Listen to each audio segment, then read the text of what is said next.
네, 이번 시간은 취업 원포인트 레슨 시간입니다. 네. 그동안 우리 취준생 여러분들 고민이 많으실 텐데 이번 시간을 통해서 조금이라도 해결을 하시기 바랍니다. 네, 취업 고민이 있는데 마땅히 말할 데가 없다. 네. 이 시간 활용해 주시기 바랍니다. 이 두 네. 분이 도와주실 거예요. 네. 다음에 취업 보객이 카페 이희정 멘토님 그리고 이지연 캐스터 함께하겠습니다. 두 분 어서 오세요. 네, 어서 오십시오. 안녕하세요. 반갑습니다. 반갑습니다. 자, 지연 씨 오늘은 어떤 소식부터 시작할까요? 네, 152만 취업 준비생들의 공간이죠. 다음에 취업 보객 이 카페와 함께합니다. 현재 저는 카페 안에 들어와 있는데요. 네. 그 고민들이 정말 많이 올라와 있었어요. 그래서 한번 어떤 고민 첫 고민으로 골라볼까 했는데 스펙과 관련된 질문을 골라봤습니다. 이분의 이 질문은요. 어떤 방송국에서 진행하고 있는 초중 고등학생들 해외 캠프에 인솔자로 가는 건데 거기서 항공, 숙소, 또 식비 다 대주고 가는 건데 스펙에 도움이 될까요? 이렇게 올려주셨어요. 방송국에서 주최하는 연합 캠프는 이 청소년들이 참가하는 해외 영어 캠프인데요. 숙소에 식비까지 제공되는 해외 캠프인데 충분히 좋은 경험이 될 수 있을 것 같다 이런 생각이 드는데 스펙으로 좀 활용이 될 수 있을까요? 그러니까 그래요? 일단 고민이 야. 초중고 학생들 해외 연합 캠프를 가는데 그 인솔자로 그러니까 스태프로 참여를 하는 거예요. 네. 이게 뭐 스펙에 도움이 될까 이런 고민인데 스펙에 도움이 될까요 하시면서 유유 우셨어요. 그러니까 굉장히 좀 경험적인 스펙이 좀 고픈 네. 급한 그런 분이 아닌가라는 생각도 들고요. 아, 그래요. 이거 제가 가고 싶은데 어디 방송국이에요? 이거 아니 여기 다 나왔어요. 숙식 다 제공해 준다고 하는데 이게 분명히 인솔자로 가는 거기 때문에 다른 것들과 다른 경험이거든요. 도움 될 것 같아요. 저는 어때요? 네, 아무래도 어떤 특별한 경험, 어떤가를 한다는 것 자체는 무조건 다 경험이 되는데요. 네. 아무래도 이제 해외 프로그램 참여를 한다는 게 메리트가 있다고 생각을 할 수 있는데, 다만 이제 본인이 체험하는 게 아니라 인솔자이기 때문에 본인이 어떻게 참여하는지에 따라 결과가 좀 다를 수가 있을 것 같아요. 그래서 단순히 가서 이제 청소년들 인솔을 하는 데 있어서 낯선 해외라는 공간에서 뭔가 통솔을 해야 되고 이런 부분이 있기는 하지만 주어진 일만 수행하다 보면은 특별한 일 없이 해외에서 하던 국내에서 하던 그냥 캠프를 진행하는 입장이 될 것 같아요. 근데 이제 본인이 조금 더 열정을 가지고 관심을 가진다면 뭐 리더십이라든지 아니면 이제 좀 다르게 어떤 상황이 발생할 수 있을 때 판단력 그리고 이제 또 대응력, 커뮤니케이션 능력 이것들을 좀 강조할 수 있을 것 같고요. 그래서 이런 경험들을 통해서 본인이 나만의 능력으로 만드는 게 훨씬 더 중요할 것 같습니다. 그래서 이 캠프를 참여하는 것 자체로 단지 경험이 된다라기보다는 그 안에서 내가 어떤 것들을 스펙으로 만들 수 있을지 고민해보고 참여하시면 좋을 것 같습니다. 그렇습니다. 다양한 경험의 어떤 기회를 본인이 직접 찾고 그 역할을 본인이 만들어내야 될 것 같아요. 그냥 그렇죠. 뭐 단순히 뭐 지시하고 몇 시까지 밥 먹고 몇 시까지 어디 나가면 안 돼 뭐 이런 것만 하면은 의미가 없잖아요. 좀 더 능동적으로. 예, 그렇습니다. 최근에 이런 프로그램들 좀 많이 있지 않나요? 네, 요즘에는 최근에는 이제 기업에서도 있고 여러 단체에서 해외 프로그램 그리고 그거에 대한 인솔자들을 많이 모집하고 있는데요. 최근에 기억나는 거는 이제 기아 자동차와 유엔 환경계획 한국위원회가 함께 주최한 에코 캠프의 경우인데요.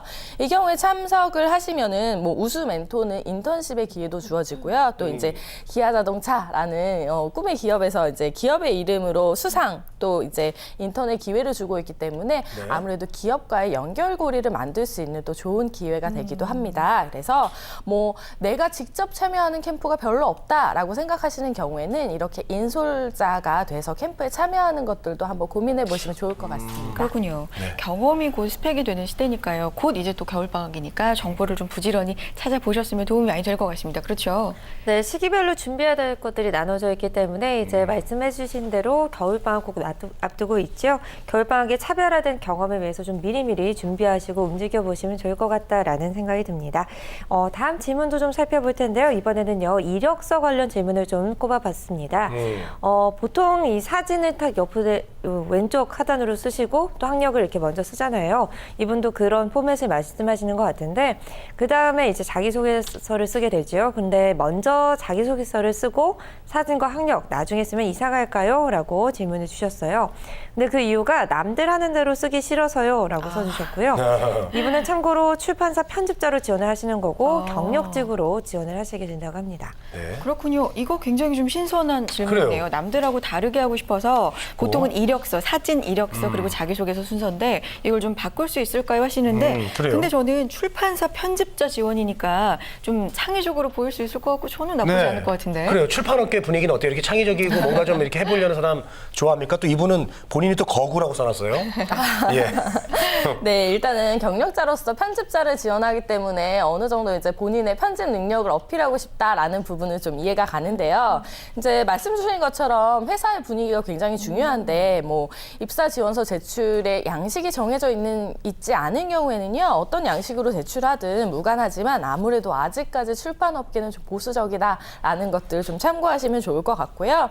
아무래도 이제 형식 파괴라고 보여질 수도 있고 창의적이라고도 보여질 수 있는데요.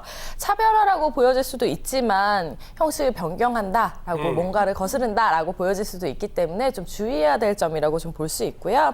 아무래도 출판회사니까 그 회사가 출간하는 책들을 좀 한번 보시고 그 책들이 너무 보수적인지 아니면 굉장히 톡톡 튀고 창의적인 책들을 발굴해내서 출판을 하고 있는지 좀 보시면은 아무래도 그 출판 회사의 좀 분위기를 알 수 있지 않을까라는 생각이 좀 듭니다. 네, 제가 아이디어를 좀 드리면 네네. 본인이 거구라고 하셨으니까 출판 동화책도 쓸 거 아니에요. 그러니까 뭐 슈렉처럼 이렇게 해가지고 사진을 재밌게 이런 사람입니다. 이렇게 하면은 저는 더 점수를 잘 받을 것 같아요. 예. 정말 답은 없는 것 같은데 아무래도 출판업계 아직까지 좀 보수적이라는 점 참고하셨으면 좋을 것 같아요. 알겠습니다. 네, 아무래도 이 디지털 세상에서 지면으로 승부하는 출판사니까 앞서 말씀 주신 것처럼 보수적일 것 같다 이런 생각이 드는데요. 하지만 멘토님 마지막 에세이처럼 지원하는 회사에서 이 참신한 도서를 출판하고 있다면 그 점을 잘 활용해서 좀 차별화된 능력, 형식 변경이 아니라 이 편집 능력을 좀 어필해 볼 수 있는 거 좋을 것 같다라는 생각이 듭니다. 네. 다음 질문까지 좀 빠르게 살펴볼 텐데요.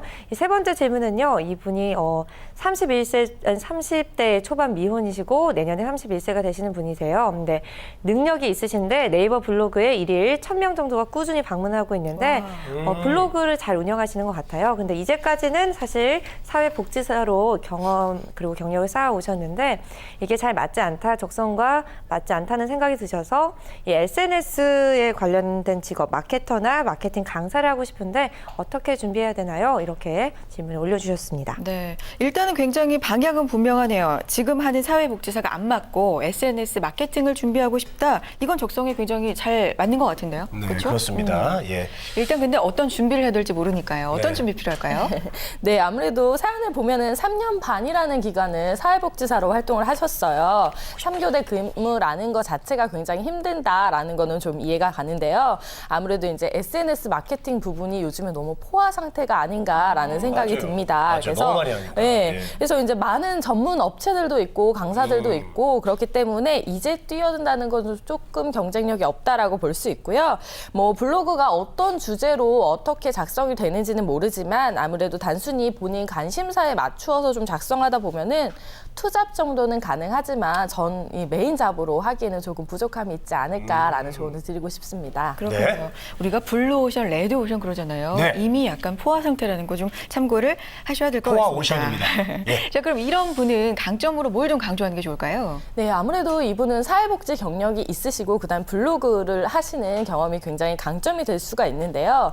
아무래도 경력 이직 같은 경우에는 기존의 경력과 얼마나 연관성 있게 움직일 수 있느냐라는 게 굉장히 중요합니다. 그래서 이때 이제 사회복지 경력하고 블로그 경험을 바탕으로 이제 초록우산 어린이재단이라든지 아니면 공동모금회, 뭐 일반 사회복지 법인, 재단 이렇게 홍보 분야로서 좀 이직을 해보는 것도 좀 고려할 수 있을 것 같고요.